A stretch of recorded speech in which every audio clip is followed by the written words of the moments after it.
આજે યત્ર તત્ર સર્વત્ર વિકાસની ચર્ચા ચાલે છે, પણ વિકાસ એટલે શું? આપણે ચાલ્યા એટલે વિકાસ નહીં, અને કોઈ આપણને લઈ જાય એટલે વિકાસ નહીં.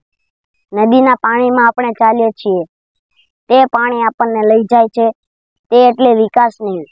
આજે દવાખાનાના વિકાસ દેખાય છે, પણ સ્વસ્થ કેમ રહેવું? જીવન શરદ શતમ સમજાવનાર સલાહકાર ક્યાં દેખાય છે? આજે ઉદ્યોગોનો વિકાસ તો દિવસે દિવસે વધતો જાય છે, પણ ખેડૂતોનો પાક તો સસ્તો વેચાય છે. આજે યોગા ક્લાસનો વિકાસ થયો, પણ માનવનો પરસ્પરમ યોગ, પરસ્પરમ ભાવયંતુ ક્યાં દેખાય છે? આજે કથાકારો દિવસે દિવસે વધતા જાય છે, પણ આપણું જીવન તેજસ્વી બને તે વિચાર ક્યાં છે? આજે મંદિરનો વિકાસ તો ખૂબ દેખાય છે, પણ મંદિરનો રામ સર્વસ્ય ચાહમ હૃદય સન્નિવિષ્ટો તે ક્યાં દેખાય છે? આજે સ્કૂલનો વિકાસ જબરો દેખાય છે, પણ જીવનમાં વિદ્યા ક્યાં દેખાય છે? કારણ સરસ્વતીના મંદિરમાં જ સરસ્વતી વેચાય છે. આ બધા પ્રશ્નોનો જવાબ ઋતચ સ્વાધ્યાય પ્રવચને ચ સત્યચ સ્વાધ્યાય પ્રવચને ચ. આવી સાચી વિદ્યા જીવનમાં આવે તો માનવ જાતે જ વિકસિત થઈ જાય.